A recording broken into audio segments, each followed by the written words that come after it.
날인 오늘 훈민정음 창제 과정에서 불교 승려가 결정적인 역할을 했다는 내용의 역사 소설이 최근 출간돼 주목을 받고 있습니다.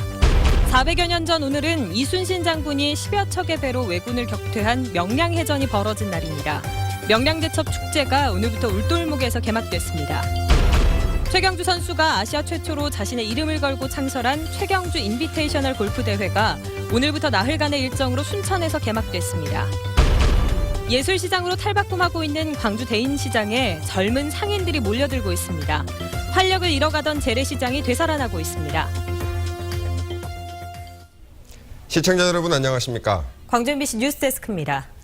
400여 년 전 오늘은 이순신 장군이 10여 척의 배로 왜군을 격퇴했던 명량해전이 벌어진 날입니다. 승전을 기념해 열리는 명량대첩 축제가 올해도 울돌목에서 시작됐습니다.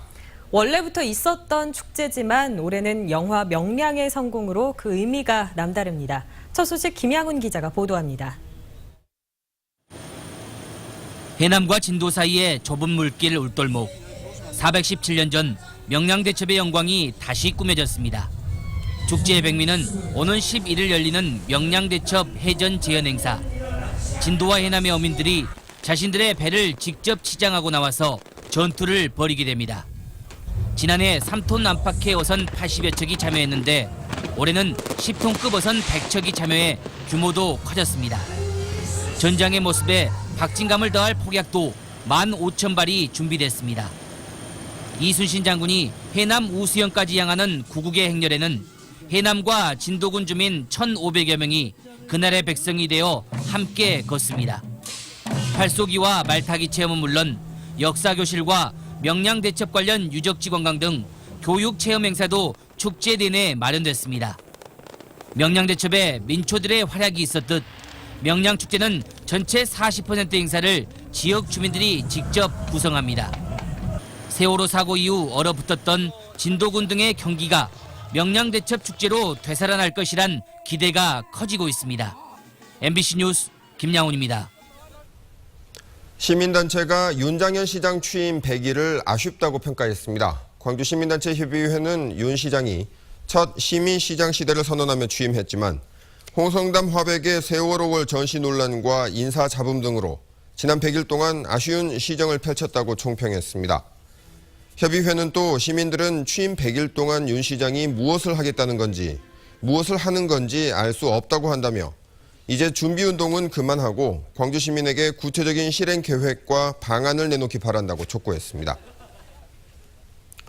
사전선거운동 혐의로 고발된 윤장현 시장이 강도 높은 검찰 소환 조사를 받았던 사실이 뒤늦게 드러났습니다. 검찰에 따르면 윤 시장은 지난달 21일 피고발인 신분으로 광주지검에 출석해 약 12시간 동안 조사를 받은 다음 귀가했습니다. 모 유권자단체 대표와 함께 지난해 10월 선거대책위원회를 결성하기로 하고 대책을 논의한 혐의를 받고 있는 윤 시장은 검찰 조사에서 혐의를 부인한 것으로 전해졌습니다. 지난 8월 유권자단체 대표의 집을 압수수색하고 9월에 윤 시장을 조사한 검찰은 빠르면 이달 말 기소 여부를 결정한다는 계획입니다. 훈민정음은 세종대왕과 집현전 학자들이 창제했다는 게 정설로 돼 있죠. 그런데 한글 창제에 핵심적인 역할을 한 주역은 불교 승려였다는 내용의 역사소설이 최근 출간돼 주목을 받고 있습니다. 박수인 기자입니다. 집현전 대제학인 정인지는 훈민정음 해례본 서문에서 신하들은 한글을 만드는데 아무런 능력도 발휘하지 못했다고 썼습니다. 소설가 정찬주 작가는 정인지의 이 글이 겸손이 아니라 고백일지도 모른다고 생각했습니다. 세종대를 전후한 조선왕조실록을 10여 차례 탐독하고 관련 사료들을 연구한 정 작가는 뜻밖의 사실을 알게 됐고 이를 소설로 썼습니다. 아예 제가 이번에 책 표지에 한글은 절에서 태어났다 그렇게 표시를 하라고 그랬습니다. 정 작가는 소설에서 세종과 함께 훈민정음을 창제한 주역은 집현전의 학자들이 아니라 당대 최고의 학생인 신미대사였습니다. 독실한 불교 신자였던 세종이 범어 전문가이자 자모 문자 이론에 밝은 신미대사와 손잡고 조선의 말을 소리나는 대로 적을 수 있는 한글을 만들었다는 겁니다. 불교를 배척하고 모화 사상에 젖어 있던 유학자들과 육조 대신들은 신미의 목숨까지 노려가며 한글 창제를 방해했습니다. 정 작가는 소설을 통해 한글 창제의 정신은 미물의 생명까지 귀하게 여기는 불교 사상과 맞닿아 있었다고 말합니다. 애민사상, 평등사상. 불교에서는 계급을 부정하잖아요. 유교에서는 계급을 인정하지만 세종이 그래서 불교를 좋아했던 것 같아요. 훈민정음이 절에서 탄생했다는 건 어떤 면에선 논란이 될 수도 있겠지만 한글이 백성들을 이롭게 하려는 데서 비롯된 자랑스러운 유산이라는 점을 소설은 다시 한번 상기시켰습니다. MBC 뉴스 박수인입니다. 김과 다시마, 미역 등 해조류가 이른바 슈퍼푸드로 인식되면서 해외 수요가 갈수록 커지고 있습니다. 그런데 우리 바다에서 생산한 이들 해조류를 놀이나 곤부, 와카메란 이름으로 수출해야 한다면 뭔가 좀 씁쓸하지가 않습니까? 양현승 기자가 취재했습니다. 국내에서 처음 김 양식이 시작된 건 조선인조 18년 광양시 태인도로 알려져 있습니다. 김 양식의 창안자 김여익공의 성을 따서 김을 김으로 부른다는 말도 있습니다.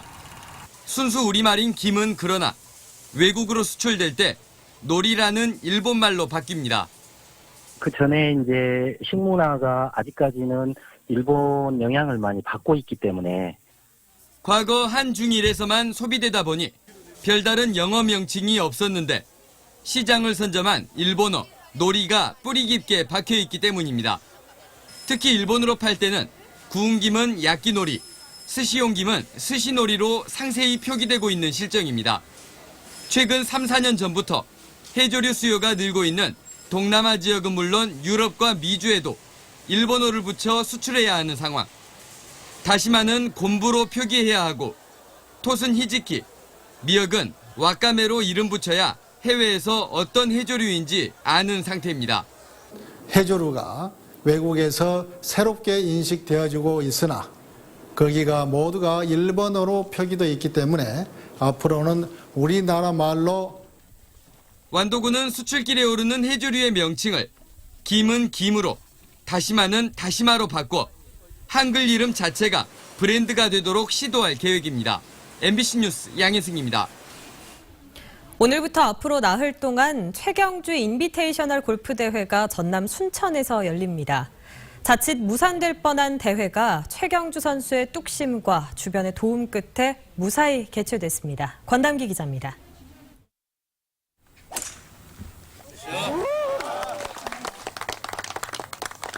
한국 프로골프 코리안 투어 최경주 인비테이셔널 1라운드가 시작됐습니다. 국내 남자 프로골퍼 120명이 오는 12일까지 상금 5억 원을 놓고 겨루는 이번 대회는 최경주 선수가 아시아 최초로 자신의 이름을 걸고 지난 2011년 창설해 올해로 4번째를 맞았습니다. 하지만 타이틀 스폰서와 대회장을 구하지 못해 개막일 한 달 전에야 개최 결정이 나는 등 이번 대회를 열기란 결코 쉽지 않았습니다. 선수 입장에서 약간의 경영에 가까운 이런 걸 하려다 보니까 본연의 내 어떤 기본적인 내가 가지고 있는 본업이 사실은 좀 이렇게 떨어지는. 이번 대회 기간엔 최근 자신의 이름을 건 대회를 처음 개최한 박세리 선수와의 만남도 예정돼 있습니다. 최경주 선수의 초청으로 성사된 이번 자리에서 두 선수는 국내 남녀 프로골프 투어가 균형 있게 발전할 수 있는 방안 등을 논의할 것으로 알려졌습니다. 후배들에게 내가 뭘 해줄 수 있을까. 지금 침체되어 있는 우리 한국 골프계를 좀 더 이렇게 부흥시키고자. 매년 대회가 늘어나는 여자 투어의 인기에 비해 이번 대회 전까지 7주를 쉬어야 했던 남자 투어. 국내 남자 프로 골프를 위한 최경주 선수의 노력이 여고 남저의 골프계에 새바람을 불러올 수 있을지 주목됩니다. MBC 뉴스 권남기입니다. 예술시장으로 탈바꿈하고 있는 광주 대인시장이 더욱 젊어지고 있습니다. 청년 상인들이 등장한 건데요. 이색적인 분식집부터 도자기 공장까지 정지성 리포터가 다녀왔습니다. 사람들의 발길이 닿지 않아 을씨년스럽기까지 했던 시장 골목. 얼마 전까지 비어있던 점포가 조금씩 활기를 찾아가기 시작합니다. 작은 컵에 과일이 아기자기하게 담겨지고 시장에서 좀처럼 보기 힘든 20, 30대 젊은 여성들의 이야기꽃이 피어납니다. 결혼과 출산으로 경력이 단절됐던 여성들이 일도 시작하고 시장의 활기도 불어넣기 위해 대인시장을 선택한 겁니다. 제가 이제 농대 출신이라 과일을 가지고 이 시장에서 들어와서 그 젊음의 분위기를 만들면 괜찮을 것 같아서 시작을 하게 됐습니다. 아버지의 뒤를 이어 도자기 사업을 하겠다는 젊은 청년도 전통시장에 뛰어들었고 4년 전 조그만 작업실로 출발했던 예술가 부부는 이제 시장의 터줏대감이 됐습니다. 자칫 잘못하면 딱딱해질 수 있는데 이런 사람 냄새 나는 분위기에서 디자인을 하다 보면 어떻게 보면 작업물에서도 어떤 그런 느낌이 나지 않을까 싶어서. 전통시장에서 창업을 선택하는 청소년들이 생겨날 정도로 조금씩 사람 냄새가 풍겨나기 시작한 데는 임대료를 면제해주고 홍보도 지원해주는 정책이 한몫했습니다. 광주만의 어떤 명소가 될 수 있는 그런 시장으로서 발돋움하는데 청년들이 역할을 많이 해주셨으면 합니다. 전통시장을 창업의 발판으로 삼고 있는 청년 상인들이 하나둘 늘어가면서 활력을 잃어가던 재래시장이 젊음과 전통으로 어우러진 시장으로 거듭나고 있습니다. MBC 뉴스 정지성입니다. 전국 7개 지역 대표 극단들의 공연을 한자리에서 볼 수 있는 무대가 마련됐습니다. 광주 연극협회 푸른 연극마을은 오늘부터 나흘 동안 광주 시어터 연바람이나 예술극장 통해서 2014 대한민국 소극장 열전을 개최합니다. 올해로 3회째를 맞는 소극장 열전은 지역의 대표 극단들이 소극장의 활성화를 위해 마련한 곳으로 춘천, 구미, 광주 등 7개 지역 극단에서 연출한 정극이나 로맨틱 멜로 등 다양한 형태의 7개 작품을 선보입니다. 공정거래위원회가 호남 고속철 입찰 담합 과징금을 대폭 면제해준 것으로 드러났습니다. 새정치민주연합 강기정 의원은 28개사에 걸쳐 모두 1조 7,500억 원에 달했던 건설 담합 과징금을 공정위가 4분의 1 수준인 4,355억 원까지 깎아줬다고 밝혔습니다. 여기에 자진신고 감면 혜택까지 반영하면 실질적인 과징금 액수는 당초의 6분의 1 수준인 2,922억 원에 불과한 것으로 드러났습니다. 강 의원은 기업들이 조사 과정에 협력했다거나 재무 상태가 좋지 않다는 이유로 과징금이 대폭 면제됐다며 공정위가 솜방망이 처벌을 했다고 지적했습니다.